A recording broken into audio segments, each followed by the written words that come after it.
Bienvenidos a Economics, un programa de economía hecho por economistas. Llega el fin del dólar. Muchas veces en los distintos foros a los que yo acudo me preguntan si va a haber un proceso de desdolarización en el mundo. Hemos leído en muchas ocasiones y en algunos medios de comunicación muy relevantes cómo China está intentando crear una moneda junto con Brasil, con Rusia y con la India que compita contra el dólar y que arrebate el reinado del dólar como moneda de reserva del mundo. ¿Qué es lo que ocurre? Lo que pasa es que tendemos a olvidar qué es lo que hace a una moneda reserva del mundo. Es decir, una moneda no es reserva del mundo porque lo decida un gobierno o porque se junte con otros gobiernos, ni muchísimo menos porque lo imponga por su ejército. Si fuera así, la Unión Soviética, con el Kopek, hubiera tenido una de las monedas más utilizadas del mundo y no era así. No se utilizaba ni siquiera dentro de la Unión Soviética, ¿de acuerdo? Es importante también entender que si fuera por el poderío militar, China habría conseguido que su moneda fuese una de las monedas más utilizadas y sin embargo el yuan chino se utiliza en menos del 4% de las transacciones mundiales.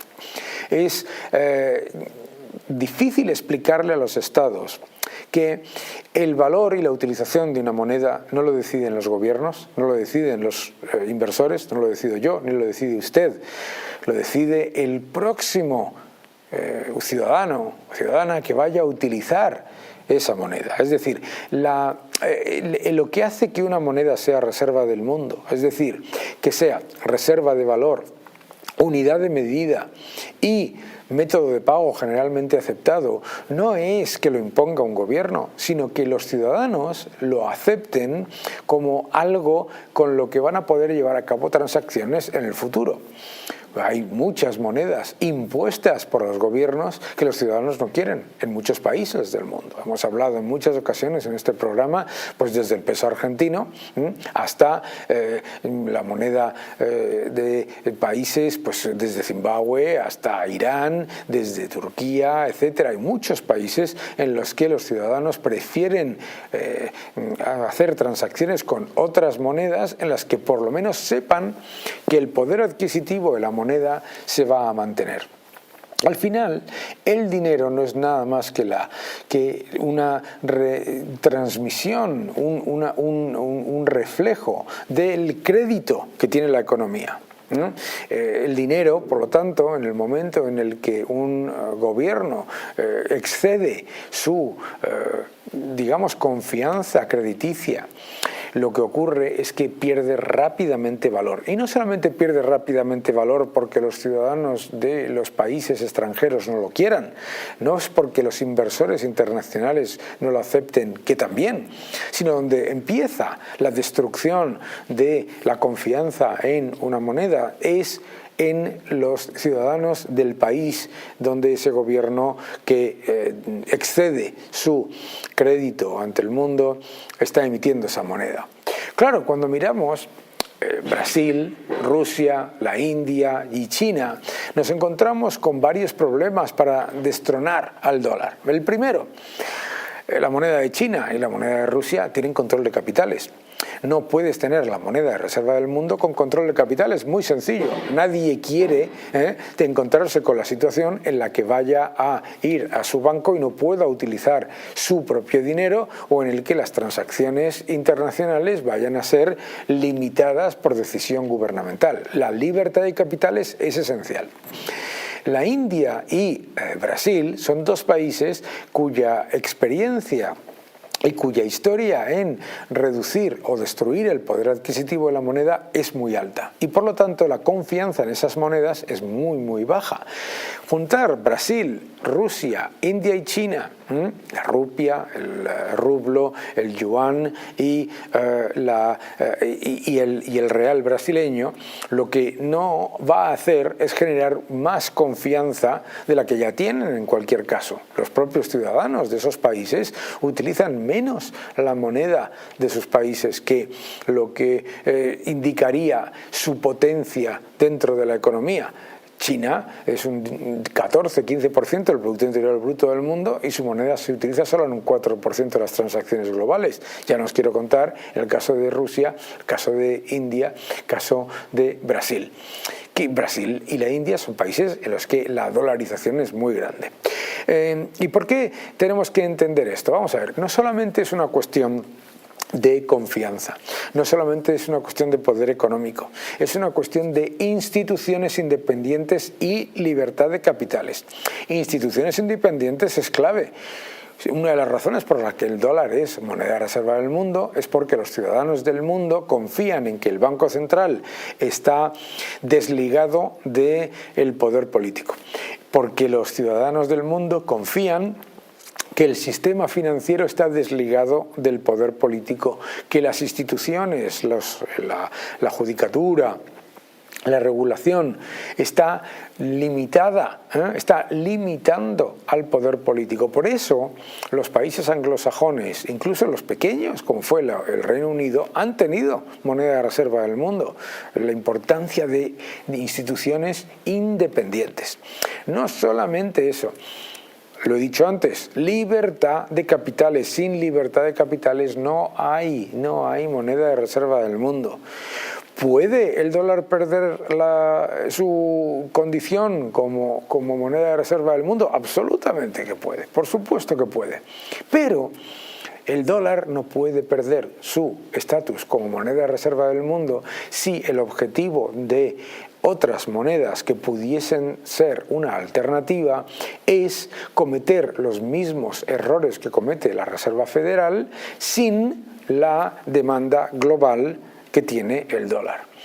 Es relativamente sencillo. Todas esas personas que dicen que el yuan, el rublo, o el real brasileño, o la rupia india van a desbancar al dólar, curiosamente, ninguno de ellos está atesorando esas monedas en su inversión, no están ahorrando en esas monedas. Pero si yo pensase que el dólar va a perder su estatus como moneda de reserva del mundo y que lo va a tomar el yuan, el rublo o cualquier otra moneda, estaría atesorando esa moneda porque obviamente el diferencial de valoración es gigantesco. Curiosamente, la misma gente que nos dice que el dólar va a perder su estatus como moneda de reserva del mundo y que lo va a adoptar China u otros, no atesora esas monedas. Curioso, ¿verdad? Y tampoco cuando van a dar conferencias por el mundo, tampoco cobran en esas monedas. Al final, una moneda es lo más democrático que hay. Los gobiernos no pueden imponer su valor, los estados no pueden decidir su utilización. Es, al final, la demanda de la próxima persona que vaya a utilizarlas la que dicta su estatus como moneda de reserva y su valor. Nada más y nada menos. Bienvenidos a Economics, vamos a un corte y seguimos hablando. Nos están asfixiando a impuestos y cada vez que nos asfixian más a impuestos nos dicen que tenemos margen, siempre tenemos margen.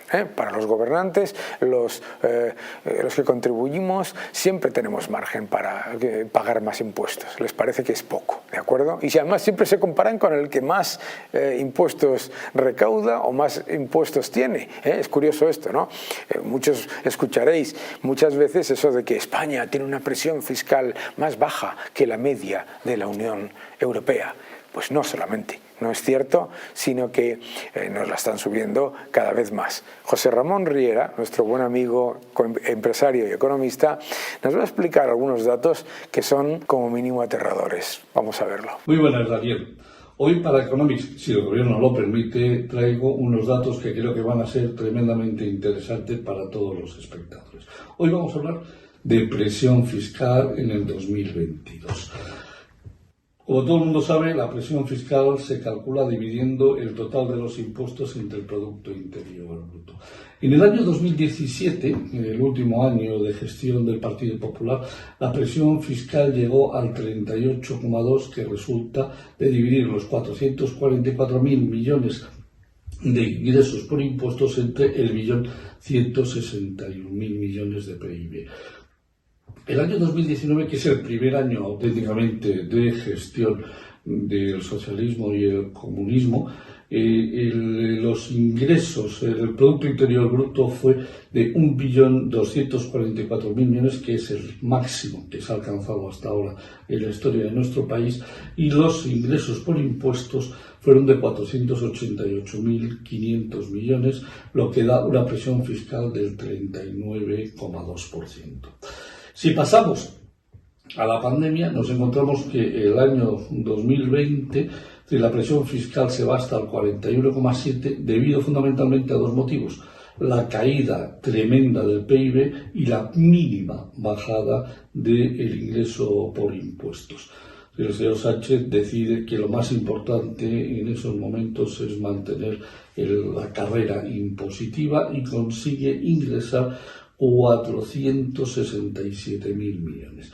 En el 2021 sigue esta carrera de ingresos por impuestos, llega a 527.000 millones, el PIB está todavía muy por debajo del 1.244.000 y se queda en 1.205.000 millones, y por lo tanto la presión fiscal sube hasta el 43,8%.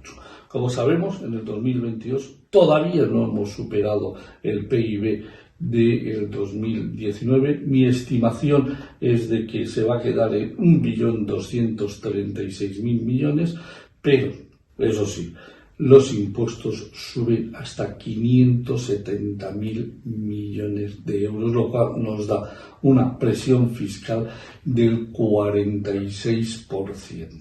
¿Esto qué quiere decir? Bueno, pues significa que en el periodo desde el 2017 al 2022 el PIB ha crecido simplemente un 6,7%, mientras que los ingresos fiscales han crecido un 28,5%. ¿Qué estamos? Estamos ante lo que se llama un auténtico sablazo fiscal.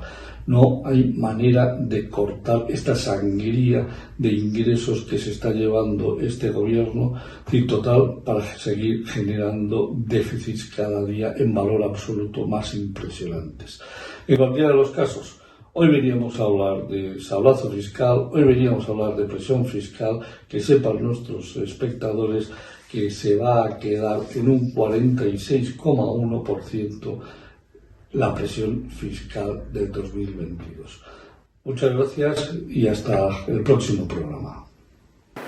Aumenta la presión fiscal, aumenta también con ello los desequilibrios, porque el Estado está gastando mucho más y resulta que tenemos mucha más deuda. Es importante darnos cuenta de que la presión fiscal en España es elevadísima, pero es que el esfuerzo fiscal, que es la cantidad que pagamos con respecto a nuestra capacidad de pago, es todavía mayor, es muy superior a la media de la Unión Europea. Vamos a un corte y seguimos. Nuestro buen amigo Álvaro Martín nos va a hablar sobre qué es lo que se espera con los tipos de interés y merece la pena escucharle. Una de las grandes incertidumbres de la economía mundial que estamos viviendo actualmente es hacia dónde irán los tipos de interés en los próximos meses. La razón de ello es que la inflación parece que empieza a relajarse relativamente y a situarse en niveles algo menores. Atención, esto no significa que los precios dejen de subir, esto significa que los precios están subiendo a un ritmo ligeramente menor que anteriormente, pero esto es determinante para la política monetaria de los bancos centrales. Ante una crisis bancaria en la que hemos visto cómo quebraban varias entidades y otras tenían que ser absorbidas por entidades mayores o con mayor liquidez y solvencia, los bancos centrales se plantean si seguir subiendo tipos puede ser un shock negativo para la economía que puede llevar a una nueva recesión, o si, ante un descenso de las tasas de inflación, deben no solo dejar de subir tipos, sino, incluso como proponen algunos, comenzar a bajarlos de nuevo. En mi opinión, creo que esto sería algo atrevido y que la política de tipos debe mantenerse actualmente en unas tasas similares a las de inflación. Pero, ¿qué puede ocurrir con esto? Si la inflación continúa bajando tal y como está previsto, pero los bancos centrales siguen subiendo tipos, aunque sea ligeramente o manteniéndolos en los niveles actuales, esto podría generar una contracción del crédito a nivel mundial, sobre todo si esto es llevado a cabo por la Reserva Federal. Además, ante una situación de inestabilidad macroeconómica como la actual con las crisis bancarias, no interesa para nada añadir unos shocks negativos adyacentes. Por otro lado, podemos tener la situación de que si los tipos no se siguen subiendo, las expectativas de inflación puedan desanclarse.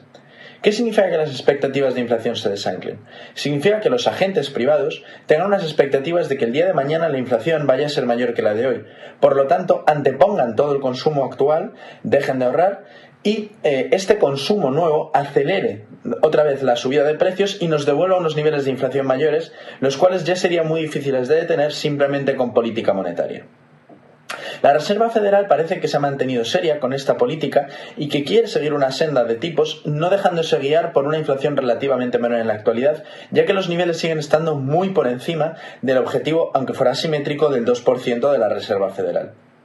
Además, cabe plantearse algo que ya hablan muchos medios y muchos analistas, que es ¿qué sentido tiene mantener el objetivo del 2% en la actualidad? El objetivo del 2% realmente era simplemente simbólico y no tenía ninguna teoría económica detrás, ya que el tipo natural de interés o el tipo de interés de equilibrio cambia en cada situación de mercado y por lo tanto no era el que hacía referencia al 2%. Pero plantearnos una nueva tasa de inflación objetiva del 2% supone además entrar en un nuevo escenario. ¿Qué planteamos? ¿Una tasa mayor? ¿Y esto a qué situación podría llevar? ¿Podría esto desanclar las expectativas de inflación y llevarnos a unas tasas de inflación mayores?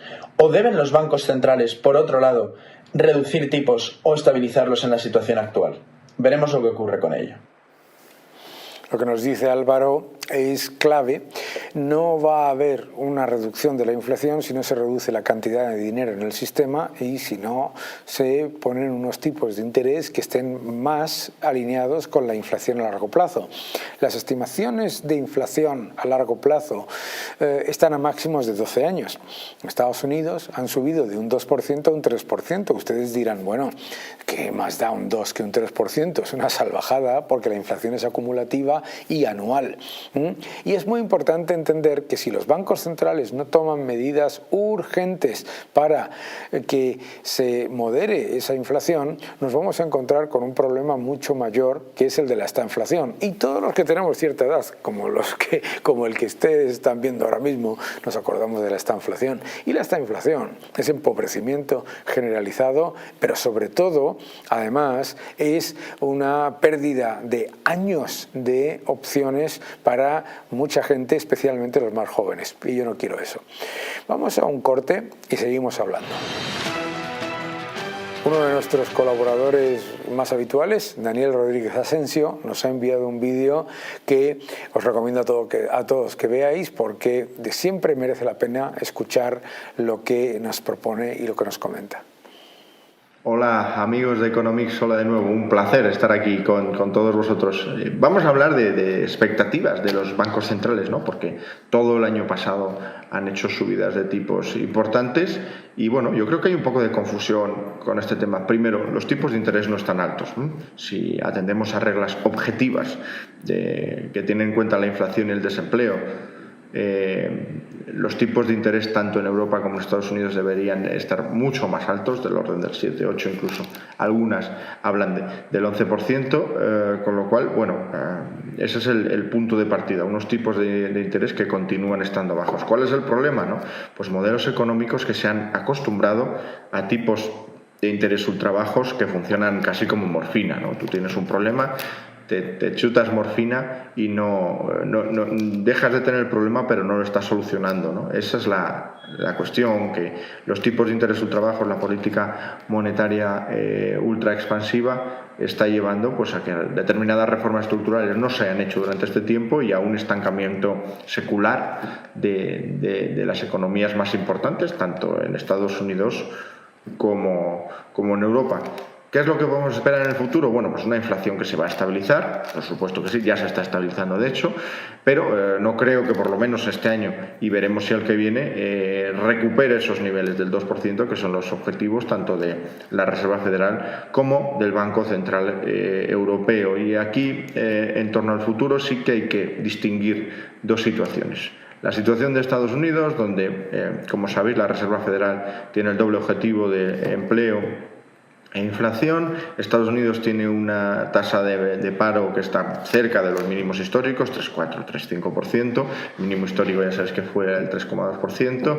Bueno, un mercado laboral que se está desacelerando, que muestra claros síntomas de fin de ciclo, pero que en ningún caso refleja un parón importante. La Fed ya ha dicho que va a vigilar las consecuencias de su política monetaria en el medio y largo plazo, con lo cual, yo creo que es lógico pensar que entramos en un periodo de meseta en el que sí que puede haber alguna subida más de tipos, hasta el 5,5, 5,75%, pero si eso ocurre es a final de año, no va a ser al ritmo al que veníamos viendo desde ahora. Y el Banco Central Europeo, por su parte, está en el 3,75, muy por debajo de la Fed. La inflación está más elevada que en Estados Unidos, y el sistema financiero, el sistema bancario en Europa arrastra problemas de crédito ya desde finales del año pasado, ¿no? Yo creo que el Banco Central Europeo va a ser un poquito más agresivo que la Reserva Federal subiendo tipos. Espero alguna subida más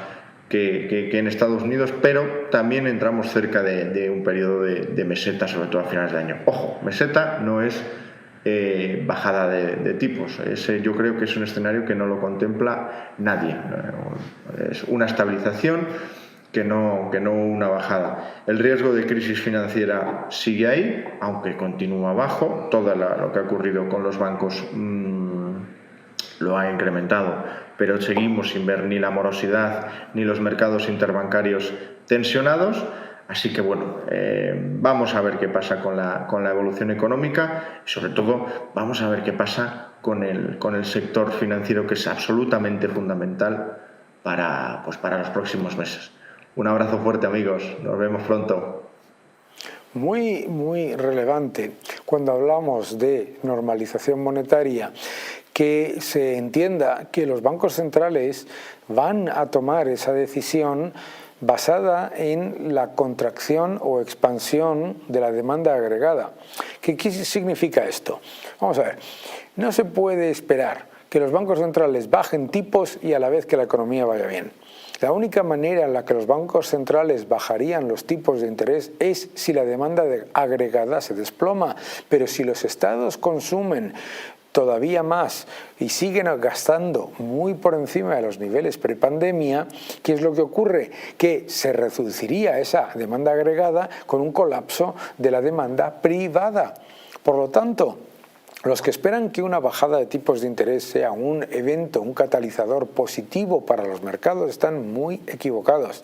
Y la probabilidad, como dice Daniel, de que los bancos centrales mantengan los tipos, no que los bajen, es muy alta. Ojo, porque hay mucha gente que está apostando a una bajada que parece imposible en una situación de estabilización, como bien se ha comentado en el vídeo.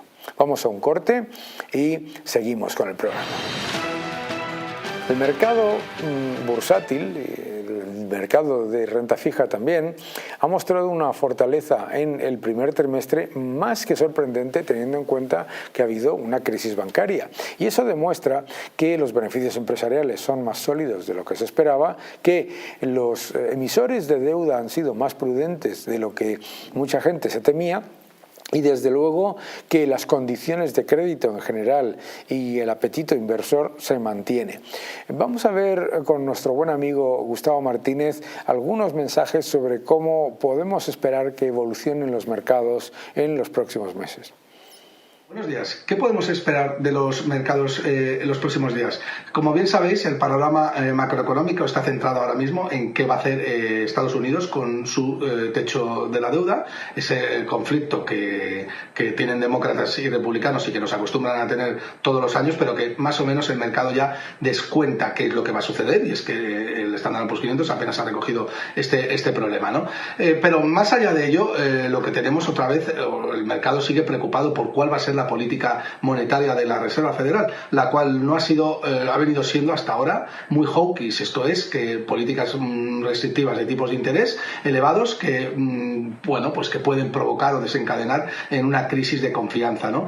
Entonces el mercado tiene las miras puestas en la próxima reunión de la Reserva Federal, en la cual se alcanza en un 70% que la Reserva Federal no va a subir los tipos de interés, con lo cual va a mantener la tasa terminal de tipos de interés en el 5%, y esto el mercado empieza a celebrarlo ya porque piensa que la Reserva Federal ha terminado ya lo más duro, ¿no? Lo más complicado.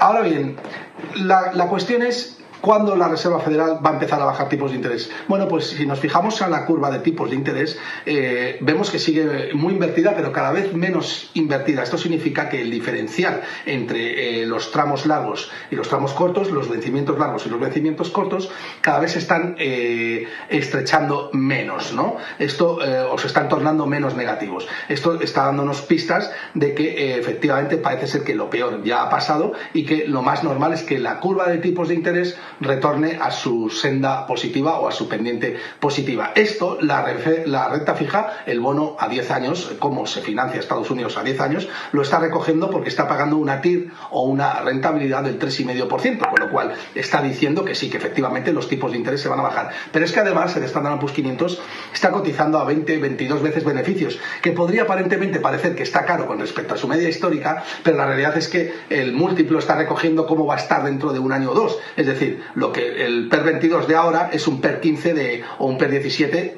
si soy menos exagerado, un PER del 2024 o del 2025, con lo cual esta aparente descorrelación que existe o que dicen que existe en el mercado entre la renta fija y la renta variable no es así. Simplemente es que la renta variable se está anticipando ya a lo que es una caída de tipos de interés inminente por parte de la Reserva Federal, y la renta fija ya ha recogido este modelo también pagando un 3,5% como está pagando el bono americano a 10 años. Por tanto, les invito a que sigan viendo el mercado y que, por supuesto, empiecen a pensar que lo más normal es que nos enfrentemos a un escenario de, como poco, en el mejor de los casos, mantenimiento de tasas de interés y como muy bueno, caídas de tipos de interés. Las bajadas de tipos de interés como factor clave y de estabilidad en el mercado financiero, yo creo que nos vamos a encontrar con un mercado que lo que va a tener más en cuenta son los beneficios empresariales. Yo creo que vamos a tener un mercado muy ligado a lo que las empresas digan sobre sus márgenes, sobre su capacidad de repago de deuda, etcétera, y menos sobre la publicación de los datos del trimestre, que probablemente, como ha ocurrido en el primer trimestre, sea relativamente positivo, sino más bien esa visión a medio plazo de las empresas, que es clave. Por lo tanto, sigue un entorno bursátil relativamente optimista. Vamos a monitorizarlo con mucho detalle. Vamos a unos segundos de publicidad y luego volvemos con nuestro habitual plasma. Muchas gracias. Bienvenidos de nuevo a Economics y a la parte del plasma, en la que siempre analizamos unos cuantos gráficos que considero que son de interés para todos ustedes, espero que lo sean. Vamos a ver el primero, porque nos dice mucho. Ustedes escucharán con cierta regularidad a los partidos más populistas decirnos que es que ellos están contra las grandes empresas, pero a favor de las pequeñas. Y esa disyuntiva entre grandes y pequeñas empresas es una idiotez, con todos mis respetos. Es una idiotez, ¿por qué? Porque criticar a una empresa por su tamaño no tiene ningún sentido, pero lo más importante es criticar el éxito, porque las empresas más grandes son más eficientes, normalmente más productivas y desde luego sostienen su actividad mejor en los periodos de crisis. Aquí en este gráfico se muestra cómo las empresas más pequeñas son las que están sufriendo más el impacto de la crisis bancaria en Estados Unidos. Podéis ver, por ejemplo, cómo son esas empresas más pequeñas, que son las que aparecen aquí, como las que nos muestran que, primero, las empresas grandes no solamente no han sufrido esa crisis bancaria, sino que además están significativamente por encima. Y sin embargo, las pequeñas están muy por debajo. ¿Por qué? Porque son las que más dependen del crédito, son las que más dependen del ciclo económico. Y no podemos olvidar una cosa importante. En Estados Unidos, aproximadamente el 20% de la economía se financia vía el canal bancario. En la Unión Europea es el 80%. Es decir, que este problema que comentábamos, las empresas más pequeñas sufriendo más la crisis bancaria, en la Unión Europea se multiplica. Porque claro, si en Estados Unidos la inmensa mayoría de la economía se está financiando fuera del canal bancario, es decir, que pueden acceder a crédito privado, a préstamos privados, a emisiones de bonos fuera del canal bancario, etcétera. ¿Qué es lo que ocurre? Que hay menos riesgo de que haya un colapso de crédito y con ello una crisis financiera. Bien, en Europa es mucho mayor. Y todos los esfuerzos que ha llevado a cabo el Banco Central Europeo por desbancarizar la economía europea han sido prácticamente inútiles, ¿no? Porque en realidad volvemos a un factor clave, que es el del tamaño empresarial. La inmensa mayoría de las empresas no es que sean pequeñas y medianas empresas. En el caso de la economía española, la inmensa mayoría de las empresas son microempresas y por lo tanto el canal bancario es su única opción.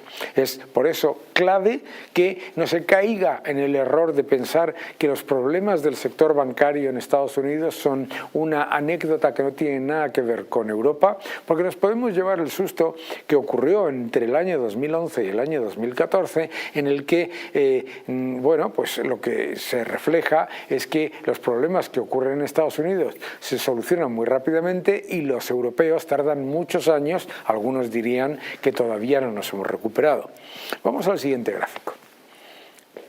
En este gráfico lo que estamos mostrando es el efecto monetario en los precios de los alimentos. Este es el índice de precios de alimentos de Naciones Unidas. En este índice de precios lo que hemos visto ha sido que desde el año 2008 ha habido una serie de subidas muy fuertes del precio de los alimentos. Pero fijaos un momento, qué curioso.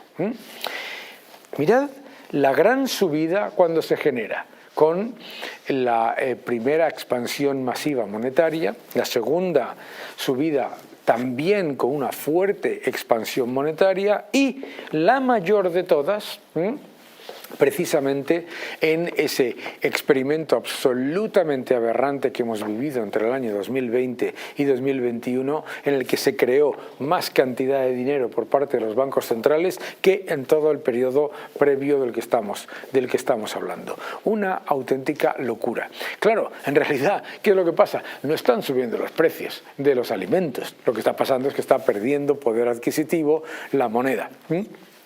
Y, ¡oh sorpresa!, empiezan a bajar los precios de los alimentos en los mercados internacionales cuando empieza la normalización monetaria. Por eso, cada vez que ustedes escuchen que el Banco Central tiene que imprimir dinero, que el Banco Central lo que tiene que hacer es aumentar su balance, que tiene que bajar los tipos, cuando te dicen que la maravillosa política monetaria lo soluciona todo, que sepa que usted lo paga en alimentos muchísimo más caros, pero sobre todo lo pagan en alimentos todavía más caros los países emergentes y eso es un factor también de empobrecimiento. Por lo tanto, mucho cuidado con lo que deseamos a veces. Vamos al siguiente gráfico.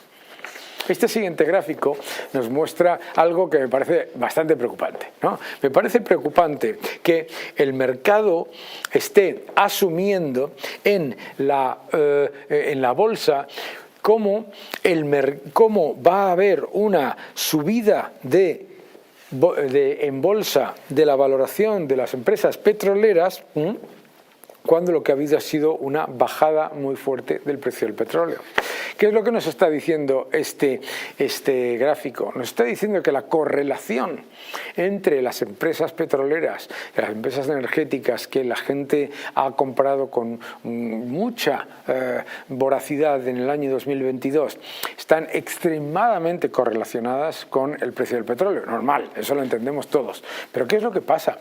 Que es que en los últimos meses los ciudadanos y los inversores han estado todavía con una posición muy sobreponderada en empresas petroleras, a pesar del aumento de la volatilidad y de la enorme correlación con el precio de las materias primas, cuando el precio de las materias primas ha caído. Es decir, los primeros 3 meses, el precio de las materias primas energéticas, el petróleo, el gas natural, ojo, también la gasolina, etcétera, han caído y han caído masivamente. Pero es que ya venían cayendo desde el año 2022 con las subidas de tipos.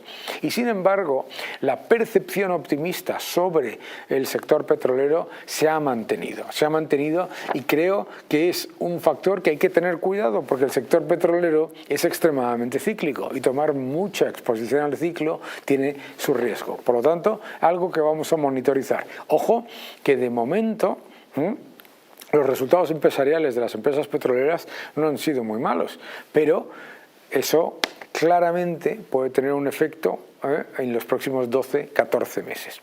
Voy a venir aquí a sentar a la mesa y vamos a seguir hablando de inflación y estábamos hablando ahora de petróleo. Una de las cosas que a mí me parece más alucinantes en todo este debate diario, casi y desde luego constante sobre la inflación, es que los políticos siempre buscan una forma de echarle la culpa de la inflación a todas y cualquier cosa que pueda aparecer alrededor de ellos, excepto a la única que puede hacer que los precios suban al unísono, que es la emisión masiva de moneda muy por encima de la demanda. La inflación no la causan los salarios. La inflación no la causan los beneficios empresariales. La inflación no la causa la OPEP. Esas son consecuencias de la inflación. Los precios del petróleo, de la energía, suben porque hay mucha más cantidad de dinero yendo a activos relativamente escasos. Cuando se imprime masivamente dinero, se devalúa el poder adquisitivo del dólar, la inmensa mayoría de las materias primas cotizan en dólares y por lo tanto sube el precio aunque no esté realmente pasando nada. El efecto monetario es brutal, tan brutal que le echaban la culpa de la subida de las materias primas a la guerra de Putin, ¿de acuerdo? ¿Qué es lo que ocurrió? En el momento en el que empezaron a subir los tipos de interés, las materias primas han corregido y todas han bajado en los mercados internacionales por debajo de los niveles previos a la guerra de Ucrania, la invasión de Ucrania. Esto es importante entenderlo, por lo tanto, porque el efecto monetario siempre se quiere ignorar en economía. ¿Y por qué se quiere ignorar? Porque es mucho más fácil echarle la culpa a los supermercados, a las petroleras, a la OPEP, a Putin o a las empresas de la inflación que echarle la culpa a lo único que puede hacer que todos los precios suban al unísono, que es la impresión masiva de dinero. Veréis, una de las cosas que nos hacen es, para empezar, ver la inflación de manera anual y no acumulativa. Por ejemplo, todos escucharéis, ha bajado la inflación al 4%. ¡Qué maravilla! Eso no significa que bajen los precios, significa que ha bajado el ritmo de subida de los precios. Y la inflación acumulada en España, por ejemplo, desde 2018 es del 15%. ¿De acuerdo? Eso para empezar. Lo segundo que nos dicen es que miremos los precios individualmente y no agregados. Un precio, dos precios pueden subir o fluctuar por cuestiones diferentes de manera unitaria, pero lo único que hace que suban los precios agregados es mayor cantidad de dinero yendo a activos relativamente escasos. Es muy fácil de entender si lo pensáis. Si la cantidad de dinero es la misma y sube el precio de las tazas, la cantidad de dinero que hay para comprar el resto de bienes y servicios es menor. Por lo tanto, el precio de las tazas subiría, pero no subirían todos los demás. Es decir, subiría el precio de las tazas, pero no subiría el IPC.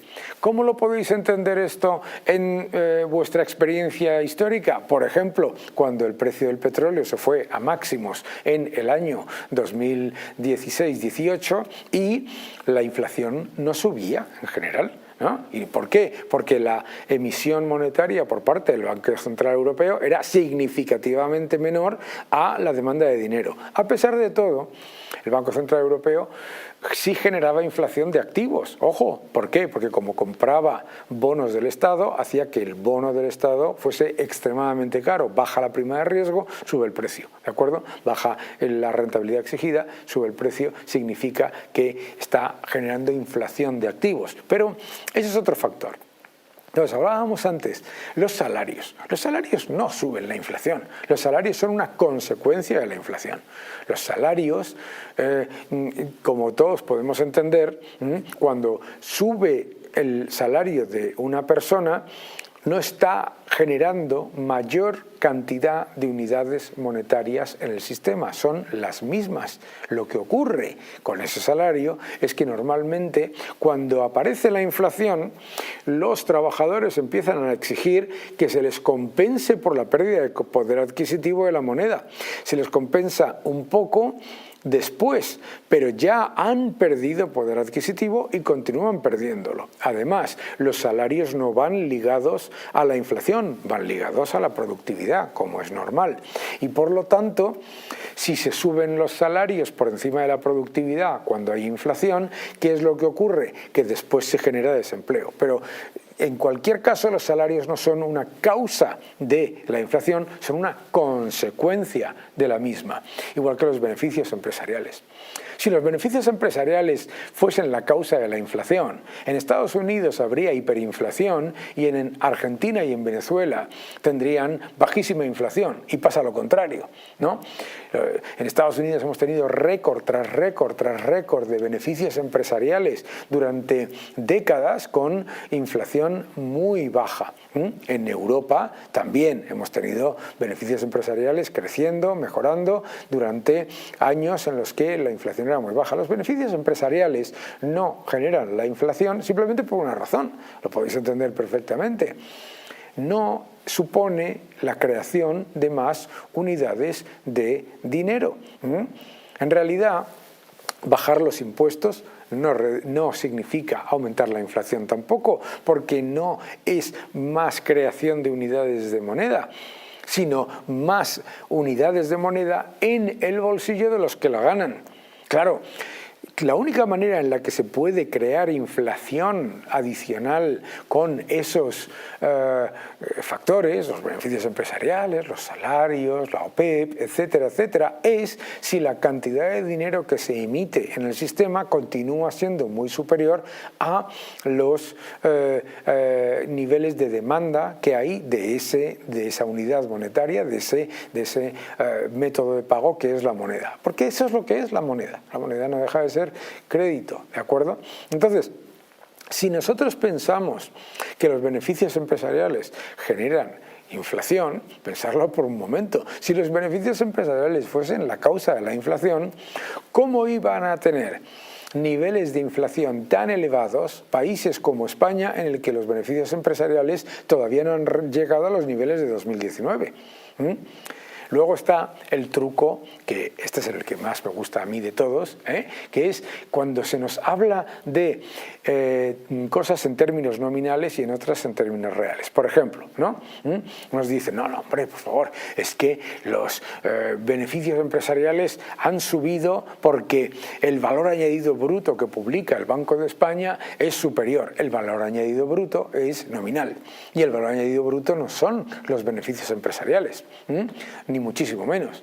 Es como decir, como que eso también pasa mucho con los populistas, que las ventas son los beneficios. Esto lo repiten con mucha regularidad. Además, No tiene ningún sentido, porque pensadlo por un momento. Si los beneficios empresariales fuesen la causa de la inflación, pues Microsoft, Google, todas estas empresas que generan beneficios absolutamente masivos, no generarían desinflación, que es lo que hacen. Además, la tecnología reduce la inflación y reduce el alza de precios, entre otras cosas porque retira cantidad de dinero del sistema, haciendo mucho más eficiente el acceso a bienes y servicios y democratizando el acceso a bienes y servicios en la economía. Una manera de reducir cantidad de dinero vía tecnología es muy sencilla. Es cuando cualquiera de ustedes entra en Google y busca un bien que quieren comprar, la diferencia entre la primera oferta que reciben y la última probablemente sea de entre un 30 y un 40%. ¿Vale? Bueno, pues eso ya de entrada. La desintermediación tecnológica significa el retirar mucha cantidad de dinero del sistema. Y por eso, al necesitar menos cantidad de dinero del sistema para generar el mismo crecimiento y el acceso a mismos bienes y servicios, los precios se reducen y los beneficios empresariales aumentan. No, la inflación no la causan ni los salarios, ni la OPEP, ni los beneficios empresariales. Pero ¿por qué nos dicen los sindicatos, los partidos políticos, que la culpa de la inflación es de los supermercados o de la OPEP o de los salarios o de las eléctricas, etcétera, etcétera? ¿Por qué lo hacen? Una sencilla razón, pues son los primeros beneficiarios de la nueva creación de dinero. La creación de dinero, como hemos explicado tantas veces en este programa, no es neutral. La creación de dinero beneficia desproporcionadamente al gobierno y los sectores cercanos al gobierno y perjudica masivamente a los últimos receptores de dinero, que son los ciudadanos que reciben un salario y los ciudadanos que tienen sus ahorros en depósitos. Por lo tanto, los grandes beneficiarios de la inflación son los políticos, claro, el que tiene el monopolio de maximizar el consumo de nuevas unidades monetarias. Porque cuando el Banco Central Europeo o la Reserva Federal crea nuevas unidades monetarias, las crea fundamentalmente para financiar el gasto público, como lo hace comprando bonos del Estado, ¿de acuerdo? En el caso de países en los que imprimen dinero para el pueblo, como Argentina o como Venezuela, es monetización directa del gasto. Entonces el gasto resulta que los estados se benefician de la inflación y los salarios y los ahorros en depósitos pierden poder adquisitivo. Por lo tanto, que no te engañen. La inflación no la causan los salarios, no la causan los beneficios empresariales, desde luego no la causa la OPEP. Lo que causa la inflación es imprimir masivamente la unidad en la que valoramos, en la que medimos los precios, es decir, la moneda. No es que haya cambiado nada, sino que el poder adquisitivo de la moneda se ha desplomado. Muchísimas gracias por vuestra atención, seguid defendiendo la libertad y nos vemos la próxima semana.